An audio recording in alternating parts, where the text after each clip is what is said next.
Good morning प्यारे बच्चों। 6th class में हमारा सेकंड चैप्टर चल रहा था और हमने सेकंड चैप्टर को मिनरल्स तक पढ़ लिया था। ठीक है, आज हम स्टार्ट करने वाले हैं रफीज से और कोशिश मैं ये करूँगा कि आज के दिन हमारा ये चैप्टर फिनिश हो जाए। फिर इसके बाद में हम चैप्टर 3 भी स्टार्ट करेंगे, फिर चैप्टर 2 और चैप्टर 3 दोनों की एक्सरसाइज एक साथ कंप्लीट करेंगे। ओके, तो चलिए स्टार्ट करते हैं। हम आज का हमारा टॉपिक रफीज से स्टार्ट होगा और कोशिश करेंगे कि हम ये चैप्टर को आज फिनिश करें। ठीक है, आप सभी बच्चे अपने साइंस की बुक ओपन कर लीजिए और पेज नंबर 19 पर आ जाइए। मैं रीड करूँगा, आप मेरे साथ उसको मैच करते चलिए। ठीक है, रफीज। अब रफीज क्या है, देखिए हमने जब चैप्टर स्टार्ट किया था तब हमने चैप्टर में पढ़ा था जो फूड है उसको 3 क्लासेस में डिवाइड किया गया है, energy giving food, body building food और प्रोटेक्टिव फूड। तो एनर्जी गिविंग फूड में क्या था, ये कार्बोहाइड्रेट और फैट। बॉडी बिल्डिंग फूड में था प्रोटीन और जो हमारा प्रोटेक्टिव फूड है उसमें विटामिन और मिनरल्स। फिर वाटर और रफेज क्या है, ये एडिशनली आइटम्स हैं जो हमारी बॉडी के लिए नेसेसरी तो है लेकिन इनसे एनर्जी नहीं मिलती, प्रोटेक्शन भी नहीं होता, लेकिन ये हमारी बॉडी के अदर फंक्शनिंग के लिए बहुत ज़रूरी होते हैं। ठीक है, तो चलिए अब हम इसको स्टार्ट करते हैं। Roughage. In addition to the above nutrients, roughage or dietary fibre is essential part of any healthy diet. याद रखिए, रफेज का एक नाम और क्या है, डाइटरी फाइबर। ठीक है, डाइटरी मतलब खाने वाले रेसे और इसका साइंटिफिक नेम क्या है, रफेज। ठीक है, तो ये हमारी खाने का, हमारी डाइट का बहुत हेल्दी डाइट का एसेंशियल पार्ट है। The main function of roughage is to add bulk to the daily diet. We can not digest roughage. ठीक है, हमारी डेली डाइट में बहुत सारा रफेज होना चाहिए और लेकिन हम रफेज को डाइजेस्ट भी नहीं कर सकते। So it add bulk to the faeces. ठीक है, इससे क्या है, जो ह्यूमन एक्सक्रीटा है, जो फीसेस है, वो बहुत ज़्यादा फॉर्म होता है। This aid in the digestion process and healthy function of the bowel system. अब इससे क्या होता है, रफेज से ये हमारे डाइजेस्टिव सिस्टम को अच्छा रखता है। याद रखिए, रफेज जो है वो बहुत ज़्यादा होना चाहिए डेली खाने में ज़्यादा होगा तो उससे क्या होगा, जो ये डाइजेस्ट कम होगा। डाइजेस्ट नहीं होने से क्या होगा, इससे हमारे यहाँ जो ह्यूमन एक्सक्रीटा है, फीसेस जो है, वो ज़्यादा फॉर्म होगा। जब वो ज़्यादा फॉर्म होगा तो हमारे जो आते हैं इंटेस्टाइन हैं, बॉवेल्स जो हैं, वो प्रॉपर फंक्शनिंग करेंगे। ठीक है, तो हमारे एलिमेंट्री कैनाल, हमारे बॉवेल सिस्टम के लिए रफेज बहुत ज़्यादा ज़रूरी है। Roughage is mainly provided by plant product in our diet.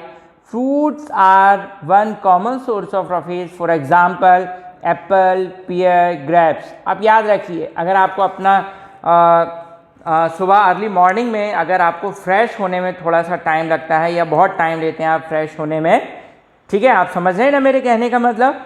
तो आपको फ्रेश होने में अगर टाइम लगता है तो आपको क्या करना है, आपको सुबह डेली खाली पेट रोजाना एक एप्पल खाइए। ठीक है, तो इसमें रफेज होता है, ये रफेज डाइजेस्ट नहीं होगा और आपका जो बॉवेल सिस्टम है, आपकी जो इंटेस्टाइन है, उसको प्रॉपर फंक्शनिंग करेगा ये। ठीक है, इससे फिर आपका जो फ्रेश होने का जो टाइम है वो कम हो जाएगा, इससे आपकी आंतें स्ट्रांग होंगी। ठीक है, whole grains also are common source of roughage. सारे ग्रेन्स खाना चाहिए। Then water. We can not imagine living without water. आपने वाटर टैंक्स पे लिखा हुआ देखा होगा।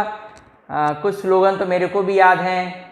क्या है, जल है तो जीवन है। आपने भी पढ़ा होगा, सुना है ना, जल है तो जीवन है। ठीक है, there is life where is water.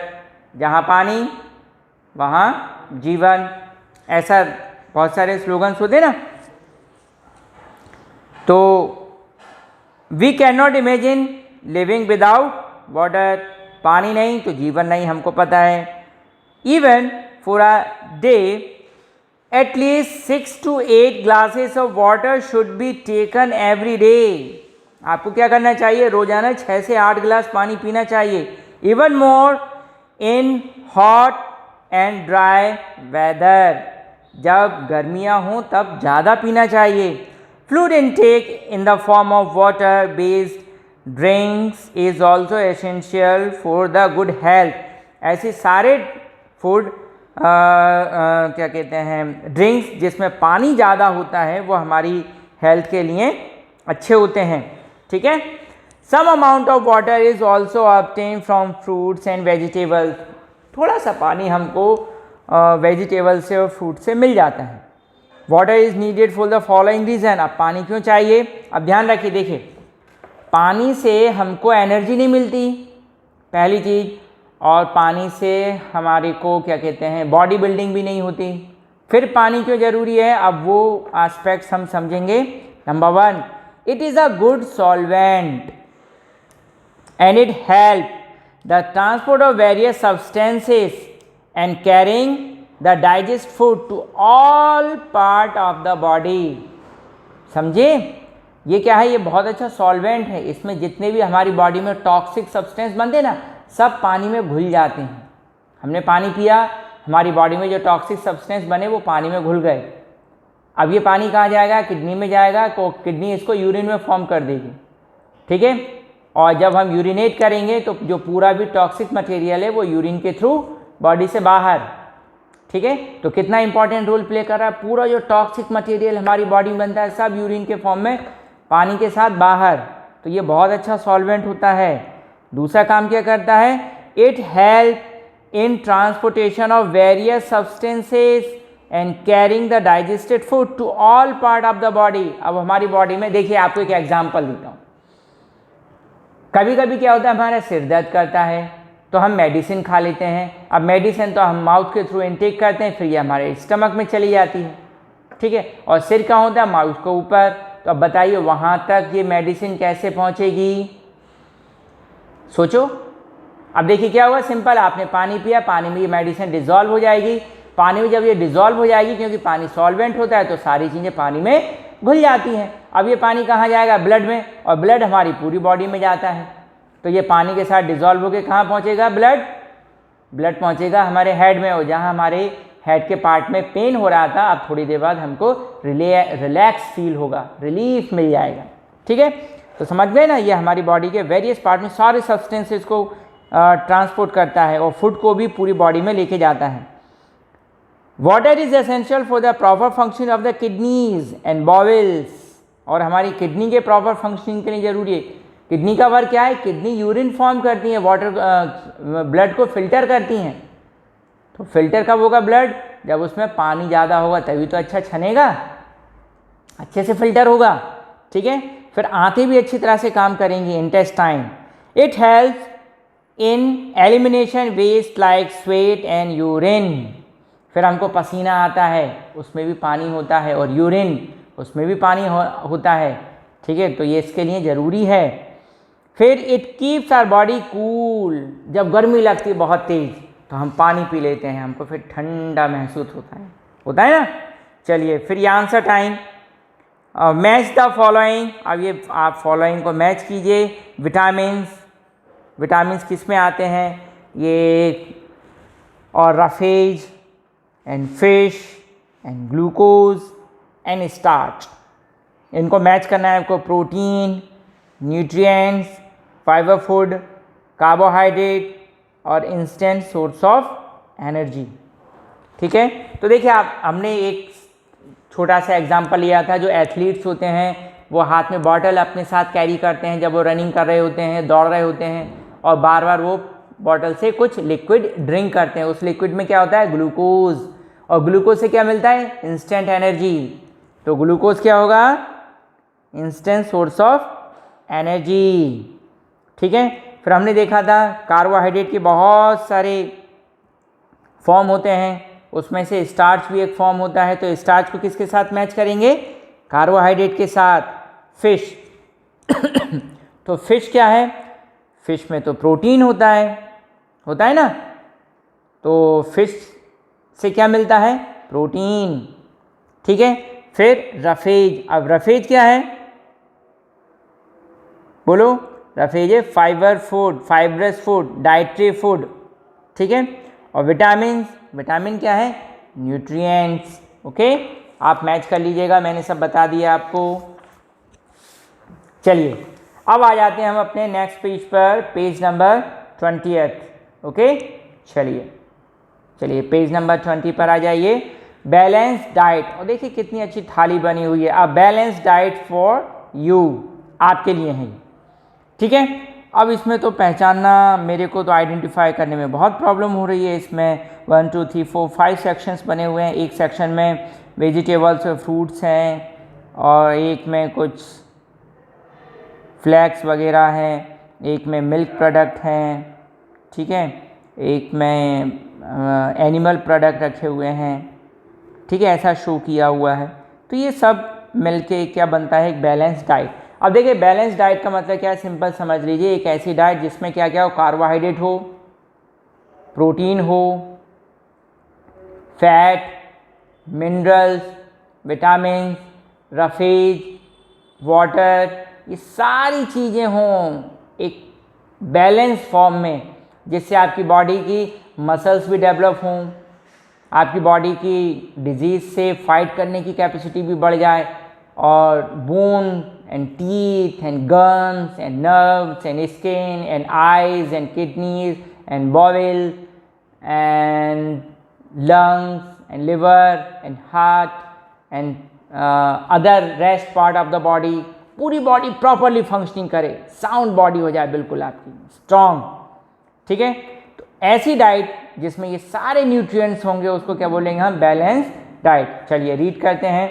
Bye now you have realised that we need to eat a variety of food in order to get all the nutrients essential for our body.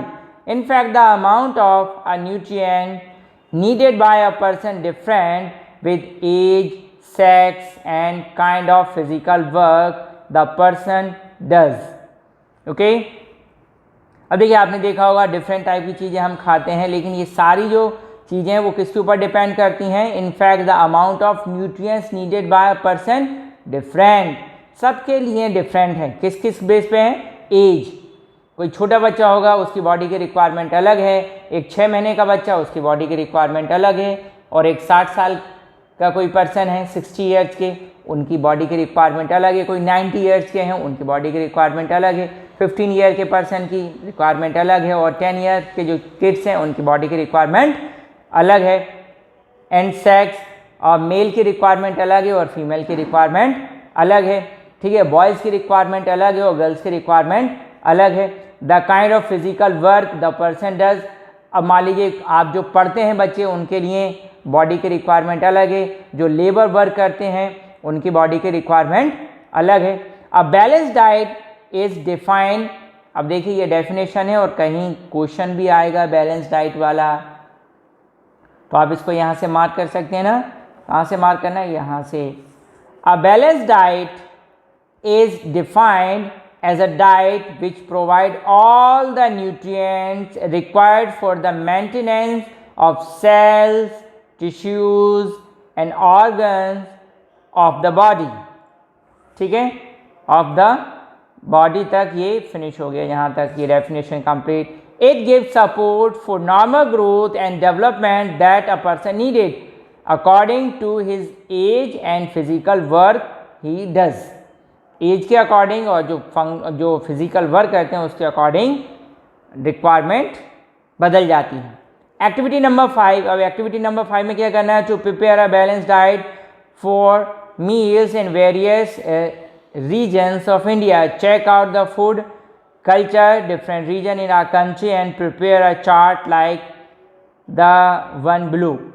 State के names लिखना है, cereals, pulses, vegetables and others, क्या क्या उसमें होता है, ठीक है ना। जैसे स्टेट एमपी में कौन कौन से सीरियल्स हैं, सारे सीरियल्स लिख लेंगे, जैसे maize and barley and wheat, pulses gram and pigeon pea, okay. And vegetables में स्पेनिश, फेन्यूग्रीक, ओके।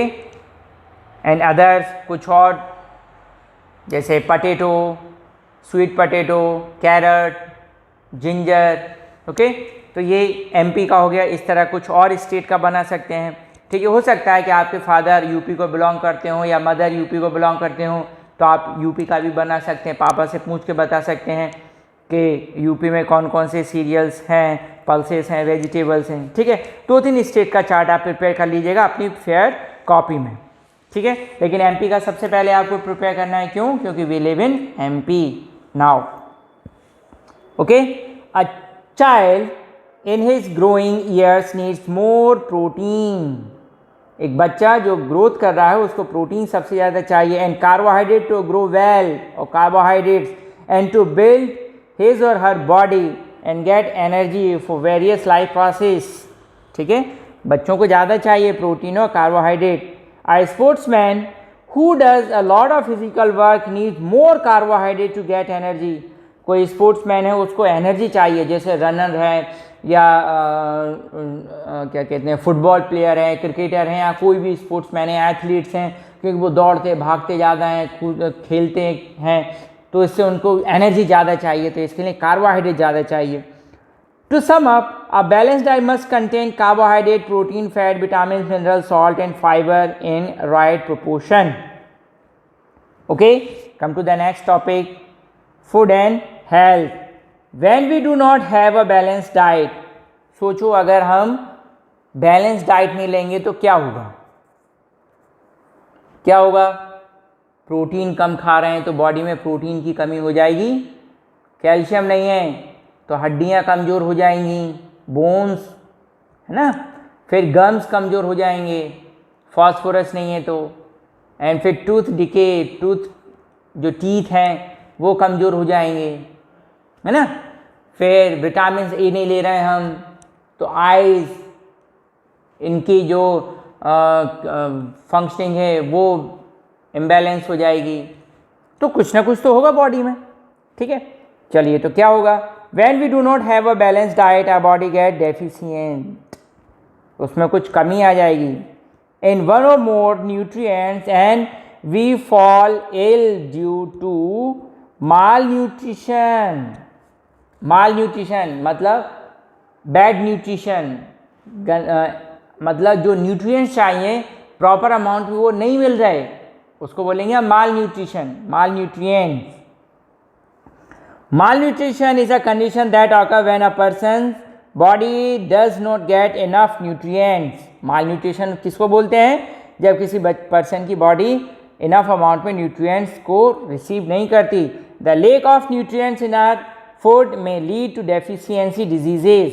अगर मान लीजिए लगातार हमारे खाने में जो न्यूट्रिएंट्स हैं उनकी कमी होती रहेगी तो हमको डेफिशिएंसी डिजीजेज हो जाएंगी। डेफिशिएंसी डिजीजेज मतलब कमी से होने वाली डिजीज़, प्रोटीन की कमी से होने वाली डिजीज़, विटामिन्स की कमी से होने वाली डिजीज़, मिनरल्स की कमी से होने वाली डिजीज़। ओके, तो some of these diseases are described as follow. Come to the next page.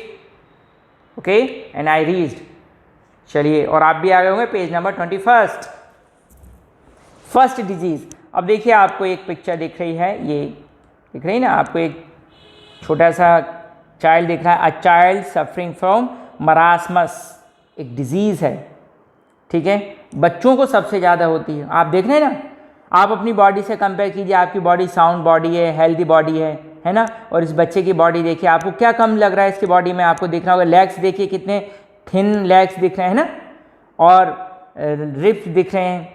ठीक है, जॉज, नेक देखिए, थॉट देखिए, इसके आर्म्स देखिए, फिंगर्स, सारी चीज़ें आपको दिख रही होंगी इस बच्चे में। ठीक है, कितना छोटा बच्चा होगा ये। और देखिए इसको कौन सी डिजीज़ हुई है? मरासमस। ठीक है, अब हम मरासमस, तो ये सेकंड नंबर पे है, इसको बाद में रीड करेंगे, पहले हम पढ़ते हैं kwashiorkor. So kwashiorkor, children suffering from this disease when their diet does not have sufficient proteins and carbohydrates. समझिए क्वाशियोरकर क्या होता है? क्वाशियोरकर कब होगा? जब हमारी डाइट में प्रोटीन और कार्बोहाइड्रेट नहीं होता सफिशिएंट अमाउंट में। The legs become very lean and thin, बहुत कमज़ोर और पतली हो जाती हैं टांगें। And hair becomes dull, and reddish in colour, ठीक है, हल्के हो जाते हैं, भूरे और लाल रंग के हो जाते हैं इस डिजीज़ में। The stomach region bulges out, और जो पेट होता है स्टमक वो बलून की तरह फूल जाता है, ठीक है, bulges out. The mental and physical growth is slow, और जो बच्चे होते हैं ऐसे उनकी मेंटल और फिजिकल ग्रोथ कैसी हो जाती है, स्लो। एंड मरासमस, अब मरासमस का तो पिक्चर आप देख ही रहे हैं, ठीक है ना, इस पिक्चर में आपको दिख रहा है मरासमस सफर्ड, एक बच्चा दिख रहा है आपको, child. This disease also occur in children, it is caused due to the deficiency of protein, fat and carbohydrate. देखिए याद रखिए, प्रोटीन और कार्बोहाइड्रेट की कमी से क्या होगा, क्वासियोरकर। अब उसमें फैट भी इंक्लूड हो जाए कि बच्चे को फैट भी नहीं मिल रहा है खाने के लिए, तो कुछ ऐसी हालत हो जाती है, ठीक है। इसलिए आप सभी बच्चों से रिक्वेस्ट करूंगा, बेटा पूरी हेल्दी डाइट लीजिए, आपके मम्मी डैडी जो आपको ग्रीन वेजिटेबल्स खिलाते हैं उसको खाइए, डेली 1 गिलास मिल्क पीजिए, ठीक है, 1 अंडा खाइए, 1 एप्पल खाइए, 1 बनाना खाइए। ये कुछ फ्रूट्स हैं, कॉमन फ्रूट्स इजीली अवेलेबल हैं, ठीक है, इनमें फाइबर है, इससे आपकी बॉवेल सही रहेंगी, ठीक है, आपके जो बोन्स हैं वो स्ट्रांग रहेगी, मसल्स डेवलप होगी, ठीक है।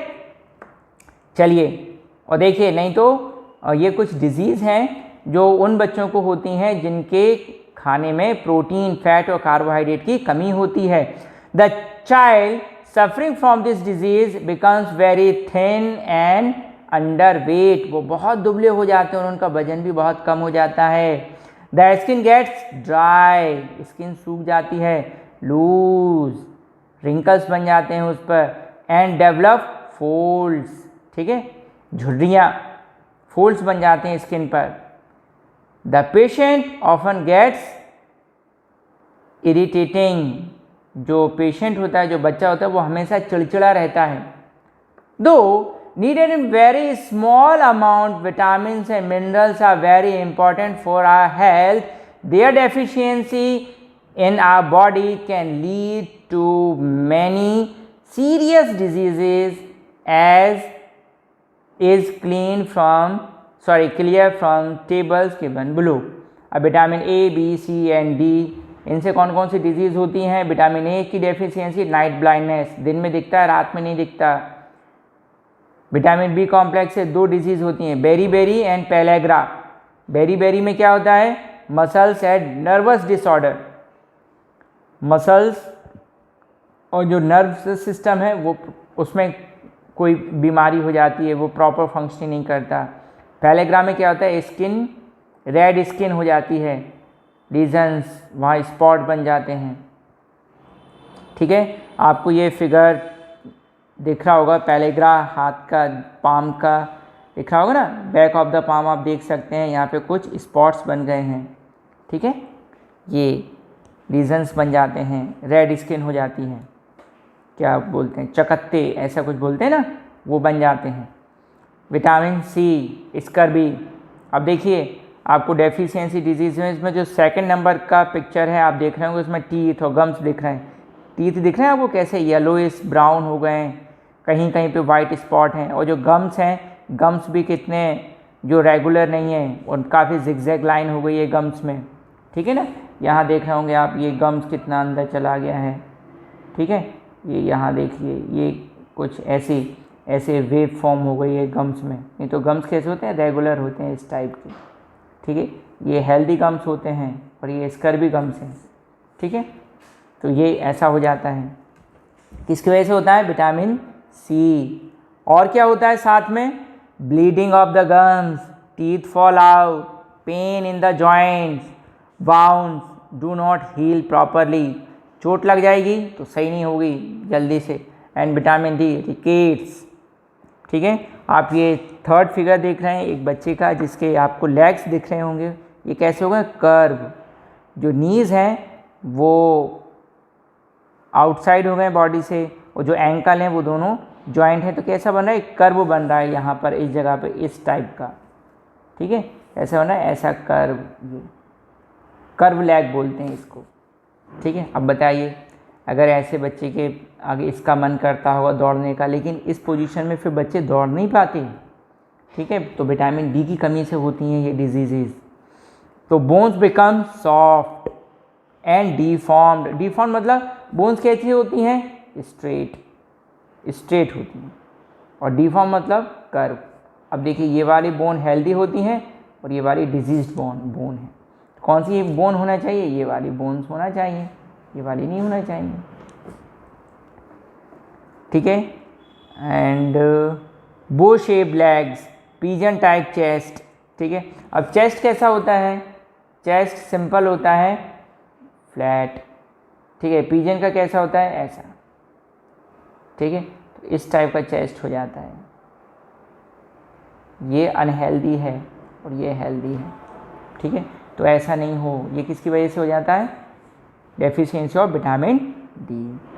Okay, important minerals diseases cause due to their deficiency and symptoms. फिर ये कैल्शियम, आयरन एंड आयोडीन। चलिए मैं जल्दी जल्दी रीड कर देता हूँ। कैल्शियम से कौन सी डिजीज होती है? Bone and teeth decay. क्या होंगे characteristics? Bones become soft and teeth decay. Iron, iron से क्या होगा? Anaemia. Anaemia means lacking of blood, ठीक है, lacking of haemoglobin in blood. Skin becomes pale and patient suffering from loss of appetite, भूख कम लगती है। आयोडीन, गॉइटर, ठीक है। अब ये गॉइटर का फिगर आपको देखने के लिए मिलेगा पेज नंबर 22 पर, ठीक है। चलिए मैं पेज नंबर 22 पर आ गया हूँ, आप भी आ जाइए गॉइटर के लिए। नेक रीजन बिकम्स एनलार्ज्ड, गला जो होता है वो बड़ा हो जाता है। Slow mental and physical development in children, बच्चों के मेंटल और फिजिकल चिल्ड्रन डेवलपमेंट जो होता है वो गड़बड़ हो जाता है। ये देखिए ये गॉइटर है, ठीक है। आपको बुक में ज़्यादा क्लियर दिख रहा होगा, दिख रहा है ना। चलिए अब है ओबेसिटी। अब जो ओबेसिटी क्या होता है? मीन्स ज़्यादा भूख लगना, ठीक है। उससे क्या होता है? फिर थोड़ा सा मोटे हो जाते हैं हम।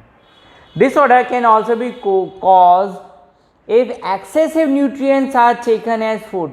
अगर ज़्यादा न्यूट्रिएंट्स खा लेंगे तो मोटे हो जाएंगे। जो मोटे हो जाते हैं ना, फैटी, ठीक है। बहुत ज़्यादा खाना खा लिया तो धीरे धीरे फिर एक्स्ट्रा ग्रोथ हो जाती है मसल्स की, उसको ओबेसिटी बोलते हैं हम। तो disorder can also B caused if excessive nutrients are taken as food. Nowadays, children eat a lot of fast food like burgers, pastries, samosas and chips. These food items contain a lot of carbohydrates and fat. Eating such food in good amount may cause obesity. ठीक है, अगर आप ज़्यादा खाते हैं तो इससे मोटे हो जाते हैं, ठीक है। Obesity is a condition in which excessive body fat gets accumulated and affect the health of a person. इससे क्या होता है? ज़्यादा फैट बनती है, ज़्यादा फैट बनेगी तो क्या होगा? फिर मोटे हो जाएंगे हम। Obesity is also caused due to less physical activity. तो ज़्यादा मोटे हो जाएंगे तो फिजिकल एक्टिविटी स्लो हो जाएंगी, दौड़ लगाएंगे, थक जाएंगे, ठीक है। ब्रीदिंग जल्दी जल्दी होगी, सांस फूल जाएगी। And it can lead to other complications like health problems. फिर हेल्थ प्रॉब्लम्स बढ़ जाती हैं। Certain food items containing chemicals like food colours and preservatives are also harmful for health. We should avoid such food. हमको ऐसे सारे खानों से बचना चाहिए, ओके। इसे घर पे जो मम्मी बनाती है ना खाना फ्रेश, वो सबसे अच्छा होता है, हेल्दी होता है, ठीक है। आप अच्छा खाना खाइए, घर का बना फ्रेश। आप स्कूल में भी जब टिफ़िन लेकर आते हैं तो सबसे अच्छा होता है चपाती लेकर आइए, ठीक है, पराठे लेकर आइए और वेजिटेबल्स लेकर आइए, सब्जी पकी हुई, कच्ची नहीं, अनकुक्ड नहीं, कुक्ड, ठीक है। दाल चावल लेकर आइए, इससे आपकी बॉडी साउंड होती है, स्ट्रॉन्ग होती है, ठीक है। स्नैक्स और चिप्स और क्या बोलते हैं, जो भी पैक्ड आइटम होते हैं, इनमें एक्स्ट्रा फैट होता है। ये टेस्टी तो लगते हैं लेकिन इससे हमारी जो हेल्थ होती है वो डेवलप नहीं होती, उसमें हेल्थ प्रॉब्लम्स हो जाती हैं, ठीक है। तो अच्छा खाना खाइए और हेल्थी रहिए। अब देखिए बेटा, इस चैप्टर की एक्सरसाइज और चैप्टर नंबर 3 जो है सेपरेशन ऑफ सब्सटेंसेस, चैप्टर 3 और चैप्टर 2, इन दोनों चैप्टर की एक्सरसाइज अपन एक साथ कंप्लीट करेंगे। पहले हम अब जो नेक्स्ट लेक्चर होगा उसमें हम चैप्टर 3 को कंप्लीट करेंगे, उसकी रीडिंग कंप्लीट करेंगे। देन उसके बाद में चैप्टर 2 और चैप्टर 3 की एक्सरसाइज आपको करने के लिए मिलेगी। ठीक है, तब तक आप वेट कीजिए। चैप्टर 2 हम कल स्टार्ट करेंगे। नेक्स्ट वीडियो लेक्चर जो आएगा आपका, वो उसमें हम क्या करेंगे स्टार्ट चैप्टर 3। चैप्टर 3 का नाम क्या है? Separation of substances. और एक चीज़ और याद रखिए, घर पे रहिए, हेल्दी रहिए और अच्छा खाना खाइए। ठीक है, 1 apple, some carrot, honey and cereals, butter, egg, milk, meat, fish, green vegetables, healthy food, इससे आप हेल्दी रहेंगे। ठीक है, चलिए बेटा, तब तक के लिए टिल देन गुड बाय।